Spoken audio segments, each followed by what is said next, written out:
Hello and welcome. I'm Richard Brewin and welcome to the latest video in our series. I'm very pleased to say that we've got a special guest with us today. So welcome, Kim Searle. Thank you. Yes, I'm really pleased to be here. I really appreciate you inviting me along. It's a pleasure to have you. I'm really looking forward to the talk.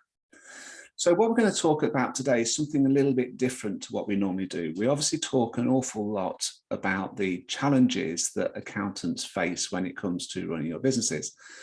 We know that these are very difficult times, very challenging times. There are some fantastic opportunities for accountants out there, but we've got to get on top of all of the challenges and threats that we face through digitalization and all the disruption that causes.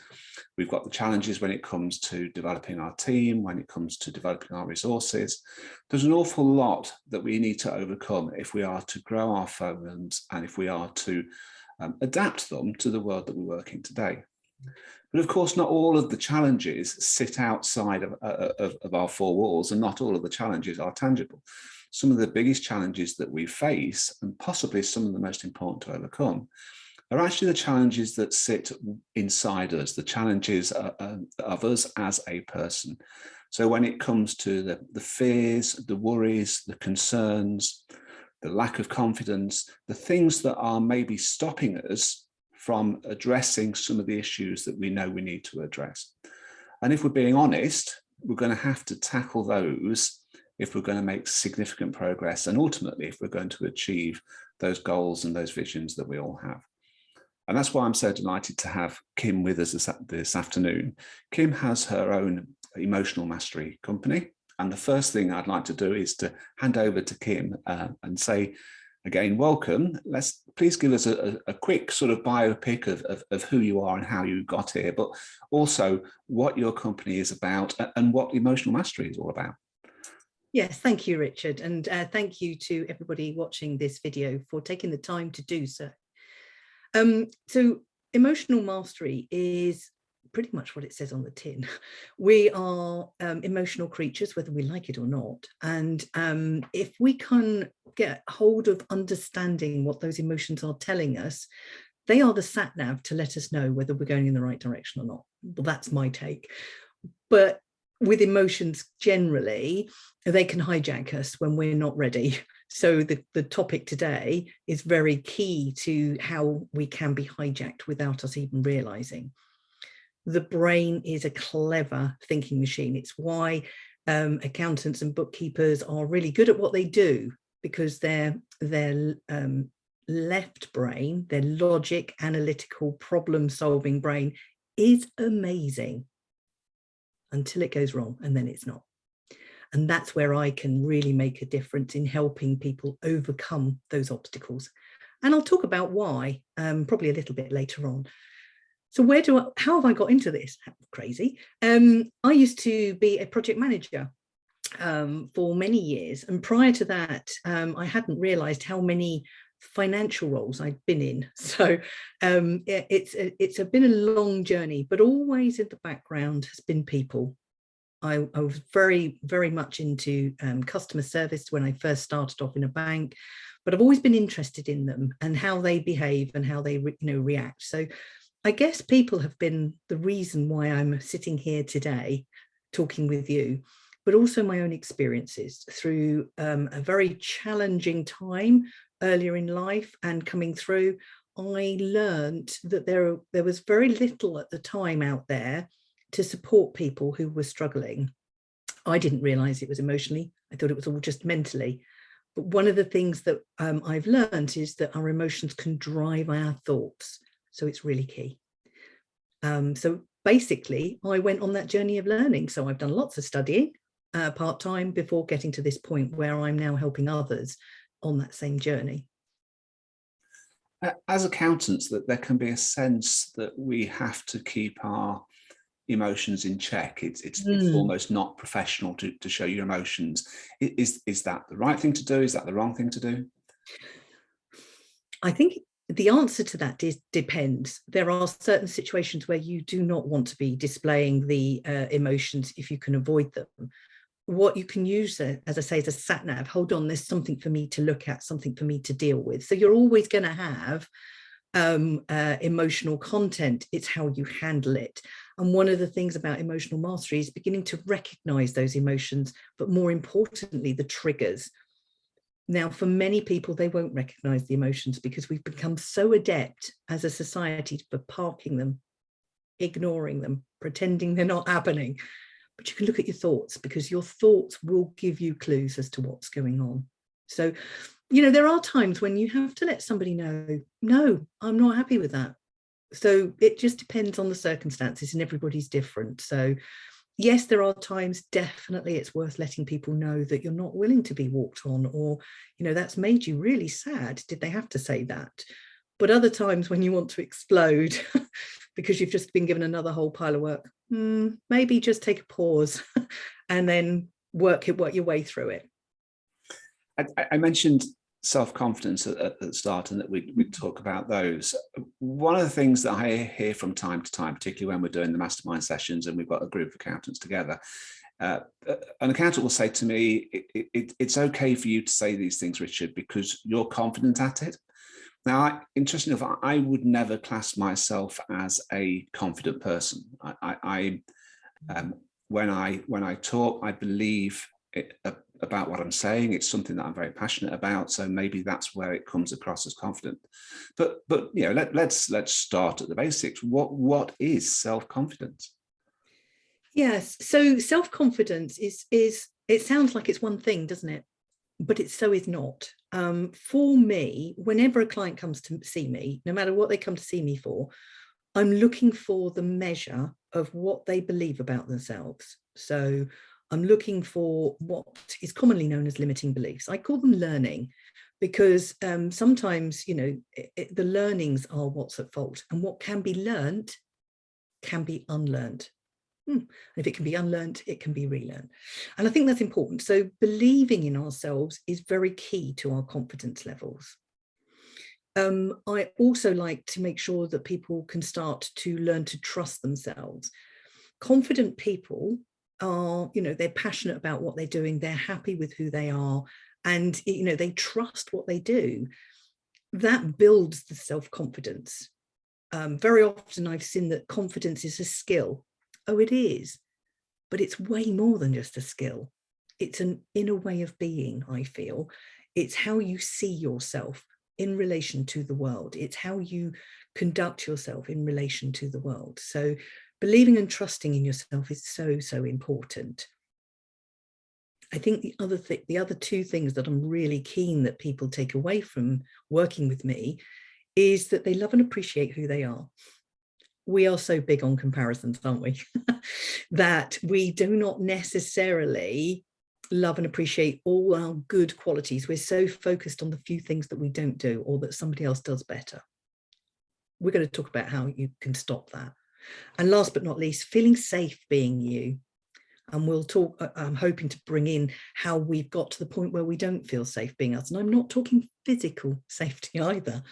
I'm talking, the ability to talk the way you need to talk, or the way you feel. So for me, confidence is just basically yourself. It's the way that you conduct yourself in your world with some strong beliefs sitting behind it. You work with accountants, so you know what we're like, but also you've got a lot of experience in other sectors, other fields as well. Do you think that the way that the accountancy profession is set up, the way that we're trained and we've reached this point, do you think that actually works against self-confidence? Is it harder for accountants to be naturally self-confident? I think, and it's just as you say, my experience so far is that there are those in the accountancy field who have chosen the profession because they were good at numbers, perhaps, or that they were led that way, but it may not have been their first choice. We are all led into what we end up doing. Through schools, through parents, maybe it is our skill set that we've demonstrated.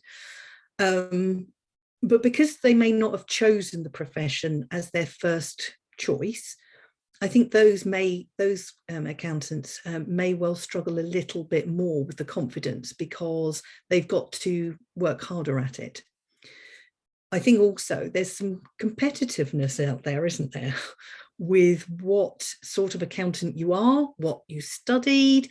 So consequently, there's that whole comparison thing going on as well. So it may be, particularly if somebody is already low in confidence beforehand, it can be exacerbated by the profession. So I'm hearing a lot, certainly within more with the female community, but I have no doubt that the guys have this whole imposter self-doubt syndrome, and that manifests in so many different ways, not least the fact that they are the first one in the office, last one to leave, that they volunteer for everything, they do everything almost to within an inch of perfection sort of thing. I'm not saying this is naturally everything, but you'll see those behaviors that are trying to prove that they are good at what they do. You are good at what you do. I think it's something that is being heightened at the moment. I mean, it's become a bit of a buzz phrase, hasn't it, anyway, over the last 18 months, 2 years or so. But because so many accountants are aware of this need to change, and I think there is a sense that we do need to make clients far more aware of the value that we can deliver. And of course, that's making a lot of accountants question whether we can deliver that value. There is this sense that we have to be the person with all of the answers. We're the person who can solve all of their problems. And if we can't, does that mean that we are somehow fake, or we're letting our clients down by saying, look, we can help you, we're business advisors, and then failing to advise them on the things that really matter? Yes, I think you're right. And I mean, there's a whole wealth of different things going on. And I know, talking to some of the accountants that I have done, there's a whole shift coming through, and some of them are really quite concerned about having a job at the end of all these changes. What with, the new fintech that's coming through, the different ways of working, obviously making tax digital, all this good stuff, which is good. But it does mean that they've got to not pivot because they've got a bit of time, but they have got to change what they do. And that can be quite frightening for anybody, not just accountants, finding that what you've been studying for, what you've been practicing is changing, can put us in the doubt zone, because now it's like, well, what am I going to do? How am I going to do this? Just a learning opportunity. And once we can start to understand, you've studied for being an accountant, you've shown your ability to learn. We just need to apply that ability in other areas. So it depends where you take it, really. Obviously, there's so many different routes you could go, but I do believe, that those out there who are struggling at the moment with that whole doubt about, what are we going to do? And yes, do I have to now, interact with clients more? Because some accountants don't even do that, as we understand, because they've been more back office, or it's all very just, just the year-end books that they do. Or as they begin to realize that they can start to do other things and just use their skill set, then they will be more open to what else can be done, the opportunities.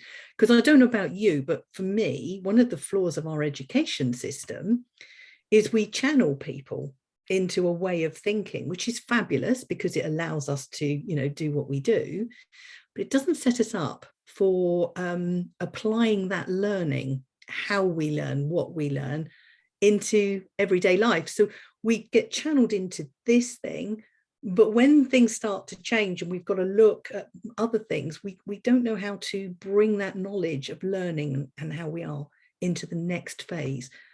It's all there within them. Yeah, absolutely. I think it's, we're not taught why. We're not taught, and it's just those facts that come through. And I think with the training in the profession, that we just get another 4 or 5 years of that, because as accountants, we're trained to be risk averse, we're trained to be cynical, we're trained to look for the negative, look for what's wrong, look for what's broken. And that can be quite draining. One of the things that really makes my blood boil these days is there is so much negativity around the profession. There's so much criticism of accountants, particularly as we look to change.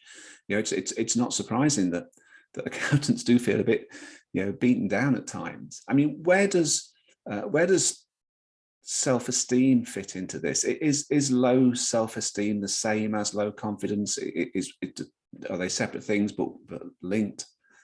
They're linked, I think. Low self-confidence is an external projection of ourselves. So it's how we're feeling out into the world. Low self-esteem is actually our own measurement of our own ability. So it's an internal thing for me. So, you know, if we are internally running a self-esteem program that says, yeah, what are you doing? You can't do that. Don't even bother with that one. You know, all these different, because we've all got a critical voice, and some of us have got it under control and others won't have. That critical thinking, which, let's face it, is a real skill, can become very loud. And that's where we can be hijacked from the really good, strong thinking to the, well, actually, you know, maybe not, that's not helpful. And of course, if that's running in the background, I call it a program because it sort of is, you know, you're not good enough, you're not important, what are you doing that for? Then suddenly your self-esteem will start to plummet, and it's your own measurement of yourself. So one of the things I'll talk about later is how you can, you know, build your self-confidence skill, but this is a package that's internal, and it needs some work. It's not just building it, you've got to understand where it's come from and change it. Does that make sense? No, yes, it does. Yeah, it does. And is that self-confidence a variable? Is it something that we're stuck with, or, you know, I get a sense that certainly in my situation, that there are times when I feel more confident than others.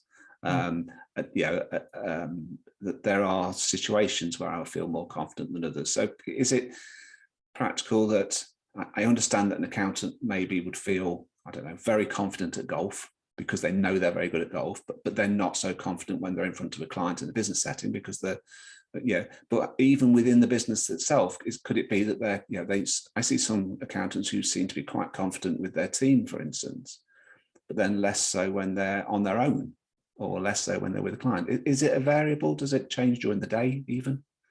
I think it does change. I think it's, I've talked about it as a skill because it's something that you can learn, but I think it's a state as well. So it's quite complex. It's multifaceted. So we can be confident in ourselves today for whatever reason, but you've had a crap night, or, you know, you've not been able to do all the work that you wanted to, and you're going into tomorrow to another pile of work. I think your confidence can wane and, you know, get bigger and whatever. So yes, it's changeable. But I think it's also affected, because it's an external thing, by others and events and environments. So I think it can be affected by many different things. So you're right, you can be brilliant at golf, but if we take the analogy that, you know, they may be good at what they're doing, but they've now got to swing to being more customer client facing, or more, you know, business advising, that may be a whole different thing that's bringing up things that they're not happy with. And they've got to stiff up a lip, as we say, to go through it. Well, there's many different ways they can deal with it. And I think the more stable their self-esteem is, the more confident they can be. So I mentioned earlier about the idea that if we believe in ourselves and trust ourselves, and if we can love and appreciate who we are, not what we do, but obviously that's important, but who we are, and feel safe and secure being ourselves, when you've got those four elements more stable and growing, you'll find that your peaks and troughs will start to level out, and your confidence will become in all areas. Because like I said, you've got everything you need, you've learned it, you've got to this point today, yay, you've survived. You just apply those learnings and bring it to the new scenarios, because you've been there before. You know, everybody went to, you know, school for the first time. You did it. So how did you cope? When you went to college or university, maybe when you were studying for your exams, how did you do that? When you started your new job, we've all got the experience within us to cope with new situations. We've all had difficult conversations with people, let's be honest. So once you understand that you've got the knowledge, you've just got to tap into it. It just makes life so much easier. It's one of the things that fascinates me about getting older. I have my grey hairs these days, and one of the things that I've noticed over the years is that in parts of your life you become less confident as you get older. You become far more aware of risk, for instance. You're more aware of falling over, hurting yourself, whereas a young kid, you'll just run straight down the hill. You're more aware of not driving so fast, or being careful when you're not going up the ladder as high, all these sort of things. But then when it comes to things that maybe in younger years I was less confident at, dealing with people, having business conversations, I wouldn't say I was any more confident with a business conversation, but I'm confident in what I'm saying because I believe what I'm saying, and therefore I'm comfortable if somebody wants to challenge it. And equally, I'm comfortable if they prove me wrong, whereas I didn't want to be proved. So it seems to go down different paths as well. It's a good point, actually. And certainly experience will be a part of it. And also because as we get older, we've got more experience and we're more comfortable with who we are. Not completely necessarily, but we're more comfortable. And in fact, something you've just said there is something I was going to bring up later, was this idea that, you're okay to get it wrong. Good sign of a confident person. They're not in competition with others. If there's any competition, it's purely with themselves. They are not, judging themselves against others or comparing themselves all the time. It just is. It's about, I guess, respecting who you are and therefore respecting others, because they will all have different opinions. As we get older, I think I want to say it's a bit like the indoctrination we go through when we go through school. This is the way to learn. This is the way to think. Da, da, da. I think there's a mass belief of what happens when we get older, and we all buy into it. But there is nothing to say you couldn't do some of the things you did when you were younger, just maybe not to the same degree. So I think because of the way the brain works, and for those of you who are familiar with neuroplasticity, the idea is the brain continues to learn, and what we just need to do is stop worrying about what other people are saying or doing and tune into ourselves. What is right for us? What is right for us? Never mind anybody else. So, yeah. I agree. I mean, I'm not sure I can point to a moment where I worked it out, but it certainly does make a huge difference to you once you get over that, almost like a fear factor of who you are, isn't it? It's like, well, this is me, people will like it or not. I guess it's one of the reasons why the older people get, the more blunt they get in what they say as well. Yeah, I'm not sure I've reached that stage yet, but others will tell me otherwise. And again, once you've taken on the respect element, you'll accept more about what they're doing. It's work in progress. That's all we are, work in progress. There's no right and wrong in terms of how we're developing. It's just where we are on our path. Yeah. I know one of the things that many accountants will be aware of when it comes to being confident is pitching things at the right level. That I've met very few accountants who want to be a know-it-all or a flash Harry, or they don't want to be brash in that respect. So what does self-confidence look like? So obviously everybody's individual, but I think those people who are comfortable in their own skin, they are able to hold conversations with all sorts of people, because it doesn't faze them. They're not in competition. They are not looking to compare themselves. They're willing to get things wrong.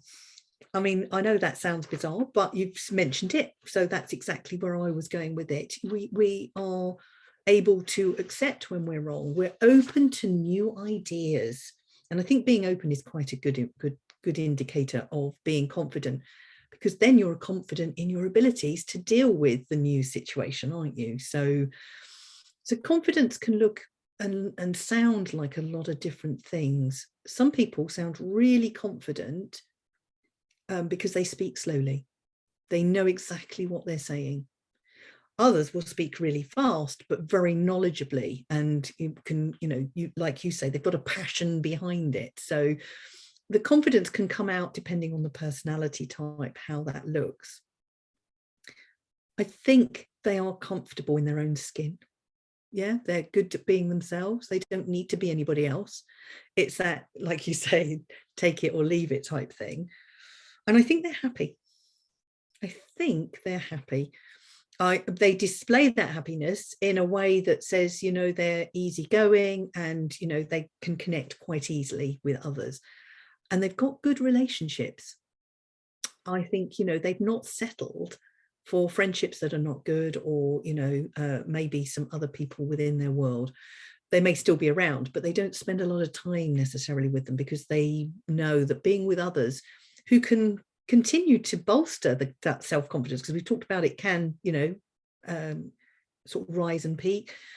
I think once you can understand that you can spend time with people who appreciate who you are, the more your confidence will be lifted. So think about who you're spending time with. Yeah, that's an interesting one, actually. All of the accountants that I meet, without exception, are adults. They're all grown-ups. You know, even when I'm working with the teams, you know, the youngest they're going to be is 18, 19, 20, 21. So they're not children. Yeah. Many of them have got professional qualifications. They've all passed exams. A lot of them will have taken the brave decision for setting up their own firm. You know, a lot of them, they've had significant promotions. They can be married, mortgages, all the rest of it. So that, yeah, these are people with experience in life. So where does the lack of confidence, where does the low confidence come from? So it will have come from either the period of 0 to 7, when our cognitive brain's not developed. We work purely in the moment. We're working on the primitive brain, basically. We're responding to our environment. And we're like sponges, for those of you who've got children. They just absorb information, and really quickly, don't they? We've all done the swear word from time to time and found our child repeating that and thinking, oh, we'll have to be more careful. Just absorb it, and you don't even know what they're taking on. So it could happen at that time where potentially something has happened, nursery school, or, you know, with some friends, maybe something that happened at home that's quite small. They've taken it on that, oh, you know, I have to be careful when I do that. They won't be thinking it, but the unconscious brain will. I think the most vulnerable age is between 7 or 8 and 25, because at this point we're trying to fit in. You know, up until then, we just think we're the center of the universe, but suddenly we're having to fit in with others. And I think that's a very vulnerable time. And I'm sorry to say that other kids can be pretty mean. So, and teachers sometimes, you know, they can be pretty mean. And, you know, I can think of a time when I was in school and I was always a bit off-piste, and I was asked, the class was asked, can we think of any races that go on? And I'd been watching some documentary or something, who knows? My dad was very much into documentaries about, you know, other countries, and they had camel races. So I put that forward, and I was knocked down very quickly. Don't be stupid, Kim. Now, it may not have been the answer she was looking for, but it was an answer, and it was real. Now, I could have taken that on, probably did actually, to think, oh, I'm stupid, which means I'm less likely to want to speak up again in the future, because the chances are I might be wrong. Does that make sense? Yeah, absolutely. Yeah. So we're suddenly trying to fit in with our peer group. We're trying to be like our peer groups. So consequently, that's a really difficult time. It can come from conditioning. So for people who've had, you know, parents who were disengaged or whatever, they may have been told certain things that knocked their confidence. Oh, let me do that. I can sort that out. Now, the parents won't have done it deliberately, but they, you know, because they just wanted something done, they've taken it off you. And then that younger you's like, maybe I can't do that. So it could come from many different sources, but it's usually external, because we've been judged. Yeah. Or we have compared ourselves with somebody. So it's not even who we really are. Who we really are is confident. We know, you know, we know at a deep level who we are, but it's been layered with learnings that are saying you're not. The only other thing is a big significant event. We call it C in the work that I do, SEE, significant emotional event, and that can knock your confidence. So I don't know, standing up to give a presentation, and then suddenly, you know, you're standing there and then you find that you're tongue-tied, or your presentation isn't flowing as it needs to, and you've got a room full of people looking at you. I've been there. Yeah, me too. Pretty significant. And that can knock your confidence, so that the next time you come to do presentations, oh, hello, that's a challenge. So they can come from many different avenues, but it's normally from external, and it's the way that we've interpreted it. You mentioned there about, you know, the children picking up on swear words. That the stupid word is one that both me and my wife have always been very strong against making sure it's not used. Yeah, and I get very annoyed when I either hear people use it, or I hear people refer to themselves as, "Oh, I'm stupid," and things like that, because it's the one thing that 99.9% of people aren't. And I think it's quite damaging for people to think of themselves as stupid, and certainly damaging to be told that they're stupid, isn't it? It's yeah, particularly, as I say, in that vulnerable period, because we don't, our cognitive brain hasn't really finished developing till we're about 25. So you can imagine teachers, lecturers, managers, or who knows, and they won't necessarily be saying it that you're stupid, but what you did was stupid. So it's a behavioral thing. But as kids, we don't know the difference, do we? How do we separate that behavior? Is me, isn't it? I am that behavior. yeah. I did have a guy come to me, and he was struggling, and his dad had been showing him how to do some woodwork. And so he was probably about 7 or 8, and he did something with a tool that wasn't very health and safety these days. And his dad said, "Don't be stupid." He wasn't talking about him being stupid, just that his behavior was. And he carried that around with him for a lifetime. Right. No, let's let that go. Not true.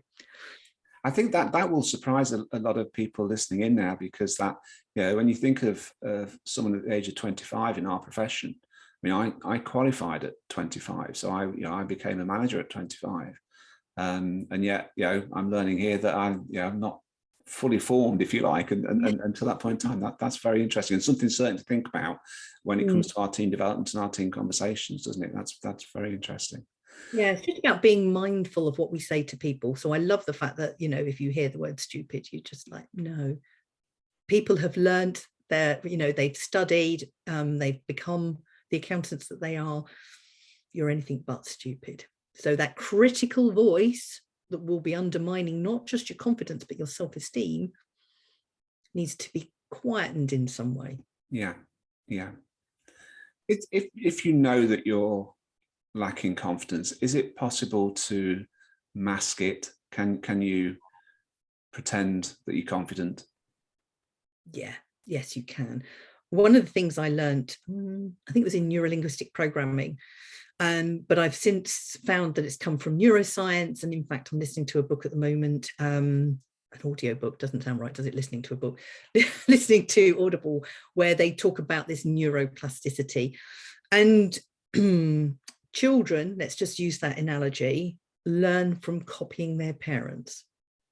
That's just a natural thing. The brain learns from how others are. So if you needed to, you could pretend to take on the qualities of somebody that you know is confident. How amazing is that? So you can just close your eyes and get in touch with whoever you think is confident and like the way that that you want to demonstrate. And just by going through a few simple steps, you can take those qualities on. Now, that's not long lasting, because we already know that it can be a bit like this, but it can get you through that presentation, through that difficult meeting, whatever it is that you need to do. The other thing you can do is you don't need to pretend. You could just tap into a time when you were confident. Now, I love this, because we've all been confident at some point in some way, and it doesn't have to be the same situation. Because what you do is you tap into when you were confident, and what you do is you get a sense of where they felt that confidence. So some people will feel it in their head, some will feel it in their chest, and some will feel it in their tummy. Others may feel it elsewhere, who knows? Just get a sense of where that confidence is. What does that feel like? What does it what does it sound like? What does it, does it make sense for you? And then you just make it bigger. And you hold that until after your event. Just go in as though that's you, because you've got it. That confidence is a memory in the brain, and it can tap into it whenever we need to. So you don't even have to pretend. But pretend sometimes is easier, because if you've got low self-esteem or whatever, you may not quite believe it.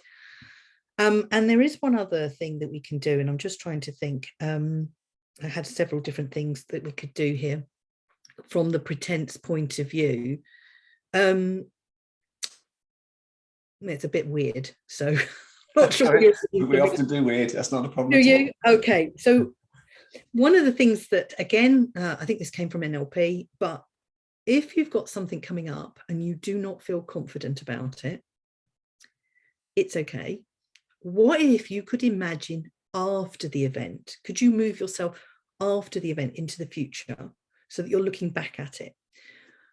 And just notice you in that. So you work your way through it and you'll see that you're smiling.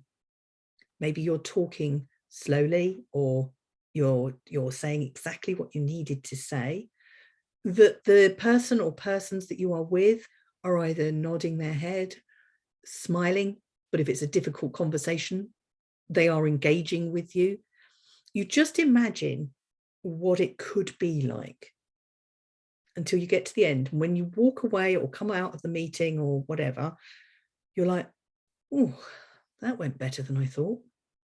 Now, what you're doing is, we're using the brain at its best. It doesn't know the future. Cognitively, we can plan, but unconsciously, it's only ever in the now or pulling information from the past. So what we're doing is creating the feeling of being confident in the future, but it becomes a memory, because once you've done it, it becomes a memory, doesn't it?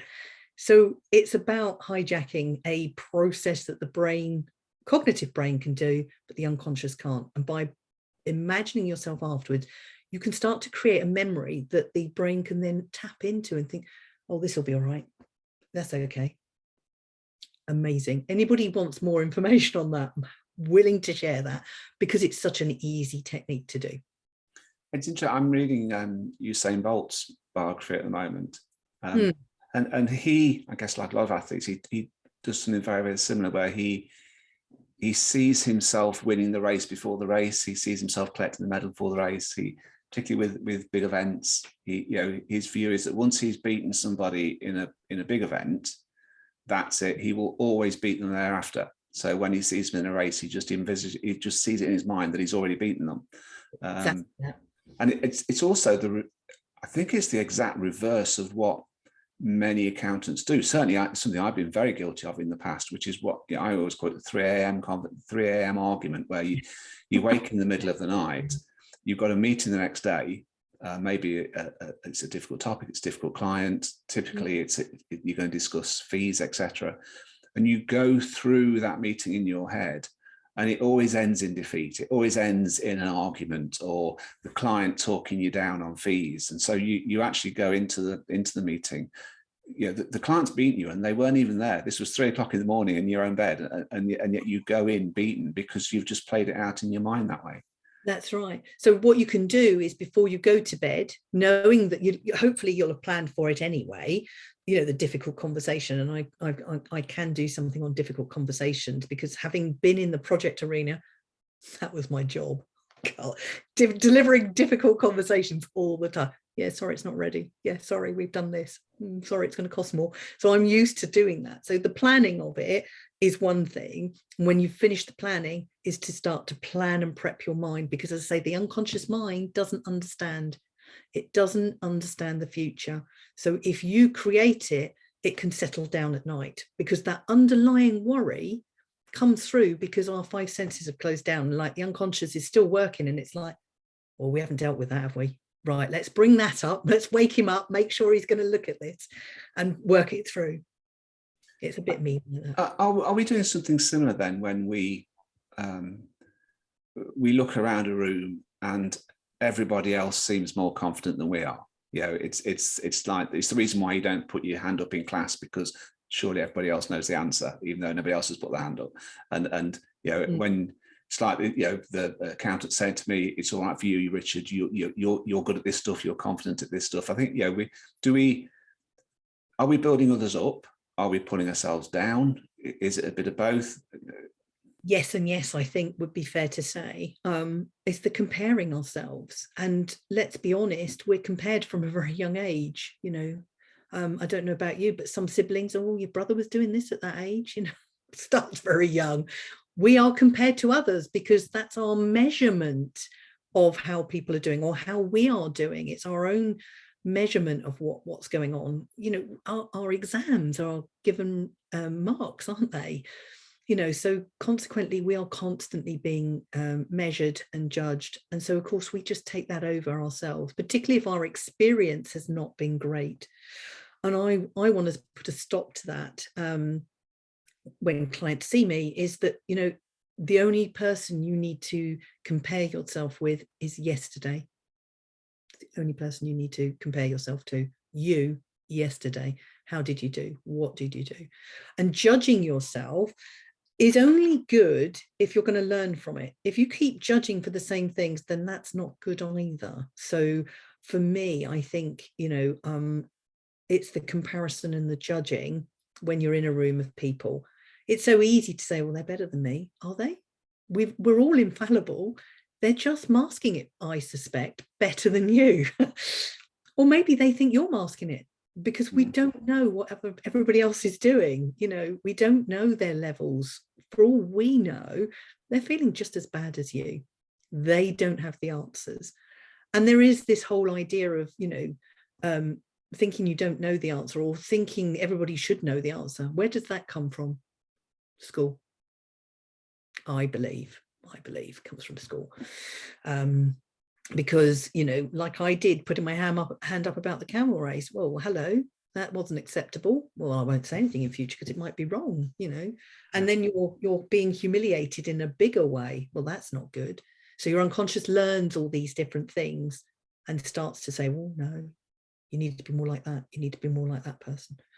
Well, we don't know what's going on. So just accept that everybody has their failings. You just don't know what they are. And some people are better than others at masking what's going on. I see it at a firm level all the time. I'm often talking to firms about the things that they can do to recognize their strengths and the good things that they do. You know, they have, you know, I'm often having to say, look, you have to understand that you are better than most firms that I see. You're better than an awful lot of firms out there. It's just that obviously they, you know, people in their own businesses, they focus on the negative almost for practicality reasons. We have, you know, what needs fixing, what's going wrong, what do we need to do better, and the successes just get sort of passed by. And you know, so I talk a lot about the need to celebrate successes and understand strengths and those sort of things. But yeah, let's get right down to the nitty gritty here. You know, we will have people watching this, listening to this today, who are fearful, who look at the future and think, I'm not sure I can do that. I'm not sure I can, you know, when Richard comes in and talks about, you know, getting clients to pay us more money, I'm not sure I can have those conversations. Where do you start as an individual if you want to build your self-confidence, your self-esteem, your self-belief, whatever it may be? You touched earlier, for instance, on understanding the things that knock your confidence. So I guess recognizing those helps. But how do you start to build your confidence? Is it a matter of just go out and buy a self-help book, read the book and get on with it, or is there a little bit more to it than that? Well, some people can do it much easier than others, obviously. So I think the first thing is, you know, we're as a society in the UK particularly, we're not good at the person who does well, are we? We do like to knock them down, or, you know, not appreciate the effort that may have gone in. And I think what we need to do is start building ourselves up. So I think people need to, or I would like to see people paying more attention to what they're good at and recognizing it.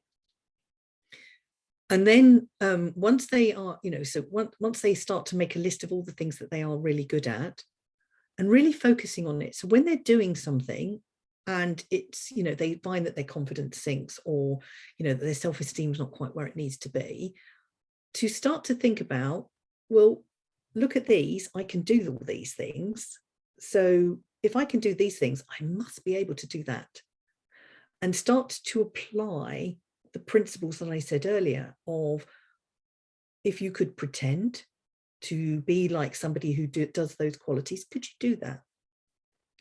Or when did I display the right attributes that will allow me to be better in these areas? Everyone who's listening to this will have been through a study process.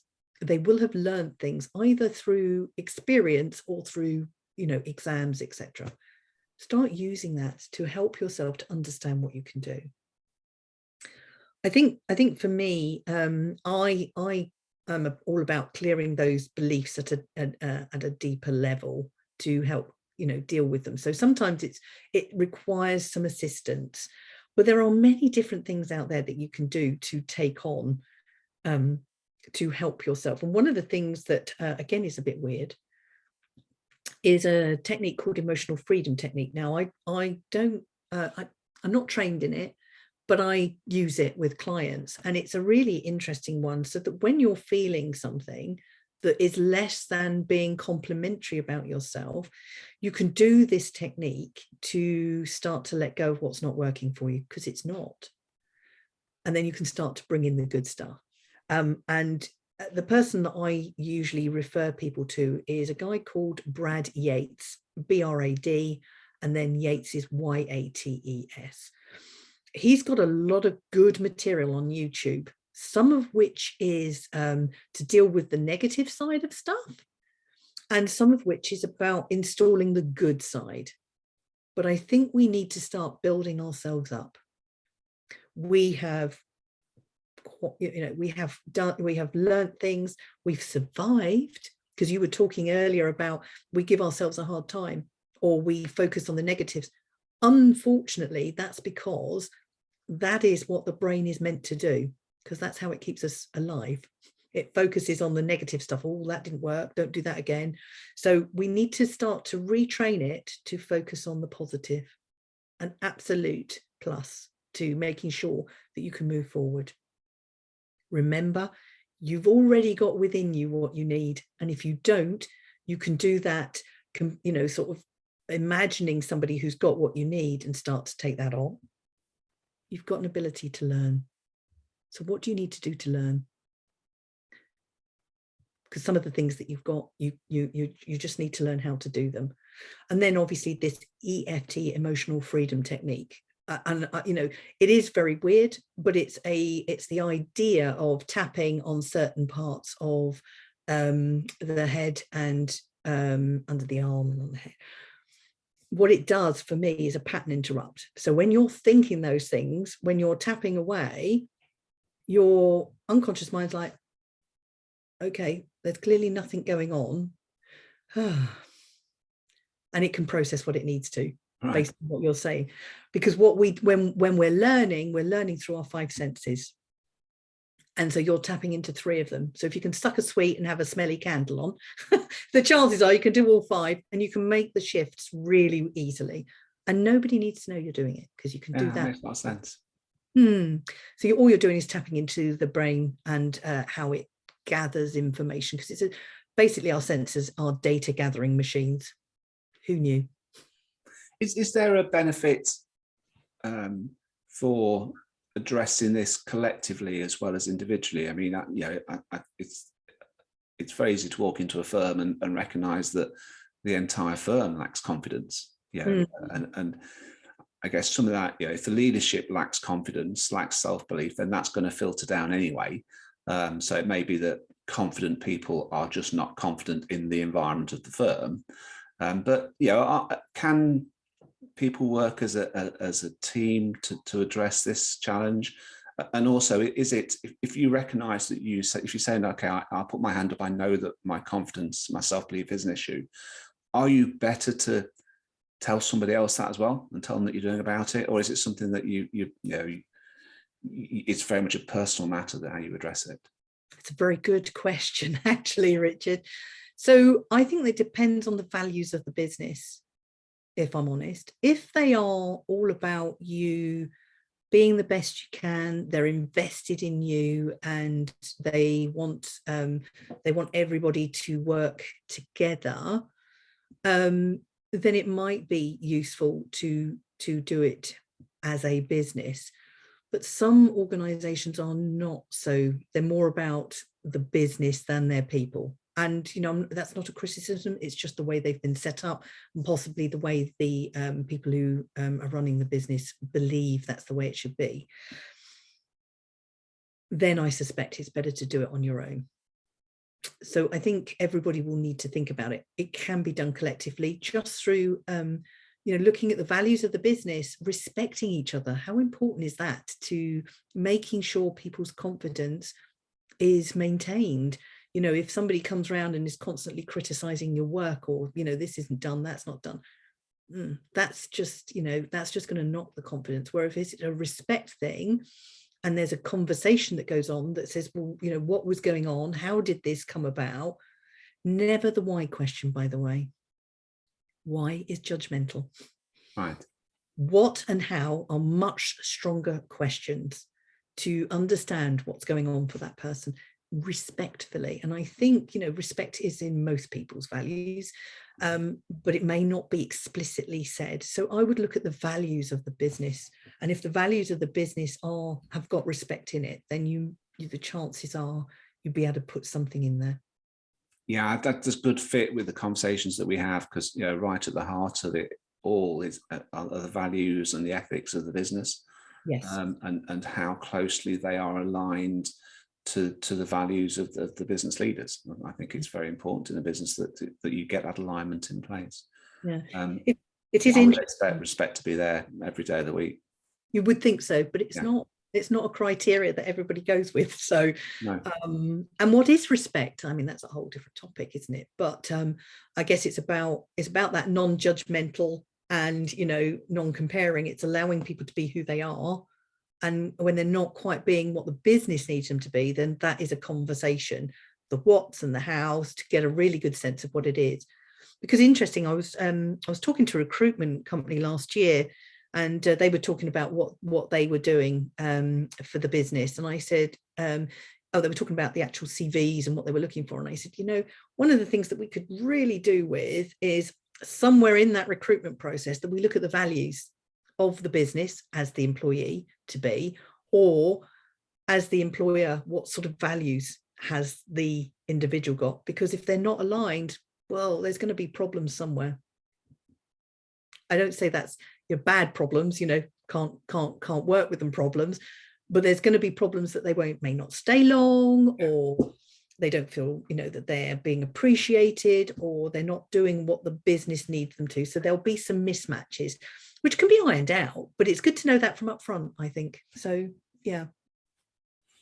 That, Kim, that's been absolutely fascinating. If I can ask you to sort of just make a closing comment, really, when it comes to self-confidence, and particularly to, you know, to the accountants watching this now who are recognizing much of what you're saying, how would you sort of summarize this for them, or yeah, maybe the next step for them? Self-awareness. And it's got to come down to self-awareness. What is going on for you? And it's using that amazing mind of yours to turn in and see what's happening, how you're feeling, what you're thinking, and what you're doing. And if they're not aligned, there will be a lack of confidence going on somewhere. So more self-awareness of what's happening, definitely. Okay. Well, I'm really looking forward to the feedback that we get from this session. It's been a terrific session. If people want to get in touch with you, how's the best way to get hold of you, or find out more about you and your business? Yeah, my email address, I guess, it's kim@kimsearle, so Searle being SEARLE.co.uk. Okay, and great. Kim is KIM. So yeah, and obviously you can contact Kim through ourselves, you will have all of our contact information already.